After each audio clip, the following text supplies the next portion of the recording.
Okay, let's pull back the curtain on something you probably never think about, but it controls everything you see on TV. We're talking about a secret gatekeeper, this incredibly powerful force that dictates what shows live and what shows, well, die. I mean, you know the feeling, right? There's some shows that just go on for years. They become part of your routine, almost like a member of the family. You get totally hooked on the characters, the drama. It feels like they'll be on forever. And then there's the other side of the coin. You find a new show, you're just getting into it, you're telling your friends about it, and then, poof, it's just gone, vanished. It feels totally random, right? Well, I'm here to tell you it's not random at all. It all comes down to just 3 little letters. TRP. Yep, that's it. These 3 letters have the power to launch careers, end them, and literally decide what's on your screen every single night. All right, so let's get into it. What exactly is this secret code that runs the entire TV universe? We're going to decode it and figure out what this number really means, and maybe more importantly, where it even comes from. So, TRP stands for television rating point. Super simple, right? It's basically just a standardized tool, a metric that's all about answering one crucial question. How many people are watching a certain show at a certain time? That's it. Now, here's the best way to think about it. TRP is pretty much the official currency of the TV world. Seriously, it has value, people trade on it, and it drives the whole television economy. The more TRP a show has, the richer and more powerful it becomes. And believe me, the stakes are incredibly high. It's really a simple formula. If you have a high TRP, that means lots of viewers. Advertisers love viewers, so they throw money at you, and your show continues. But if your TRP is low, fewer viewers, no ads, and your show gets canceled. It's a pretty brutal but straightforward reality. So how do they even figure this number out? It's not like they're reading minds. What happens is, special rating agencies install these little boxes called people meters in thousands of selected homes. These meters are clever. They track exactly what channel is on and for how long. Then, they take all that data from this sample group and use some serious stats to estimate the total viewership for the whole country. Okay, now for the really interesting part. Let's follow the money. This is where we see how those little rating points turn into huge amounts of cash.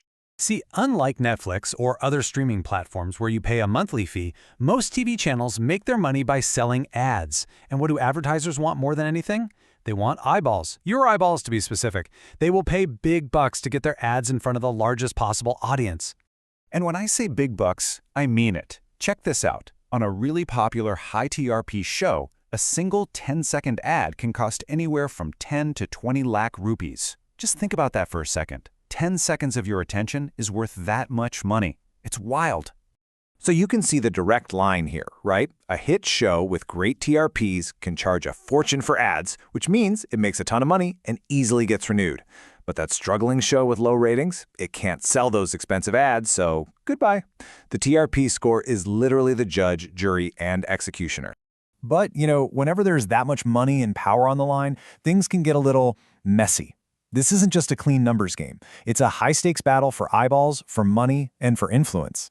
And yeah, there's a definite dark side. Over the years, there have been some massive scandals. We're talking about accusations of people being bribed to just leave their TVs on a certain channel all day, or even worse, outright manipulation of the data to create fake ratings. Now, obviously the people in charge have tried to clean things up. The agencies that measure this stuff have fought back. They've put meters in way more homes to get better data. They've brought in stricter auditors. It's basically an ongoing arms race between the cheaters and the people trying to keep the numbers real. So all of this brings us to a huge question for right now, today. In a world of streaming, YouTube, and a million other ways to watch stuff, is TRP still the king? Does this one number still have all the power? Well, things are for sure changing. You've got traditional TV on one side, where TRP is still the absolute gold standard. But then you have the streaming giants like Netflix. They play a totally different game. They don't really care if you watch live. They're obsessed with other things, like how many hours you binge watch, how engaged you are, and most importantly, if you keep paying for your subscription month after month. But, and this is a really big but, don't go thinking TRP is dead. Not by a long shot. For huge parts of television, think about live sports, the daily news, all those daily soap operas and big reality TV shows, TRP is still the undisputed champion.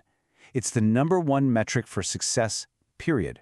So the next time you're either celebrating that your favorite show got renewed or you're heartbroken that a cool new show got the axe, Just remember that invisible hand at work behind the scenes. It's not always about the quality of the story or the talent of the actors. A lot of the time, it just comes down to the numbers. It's all about the TRP.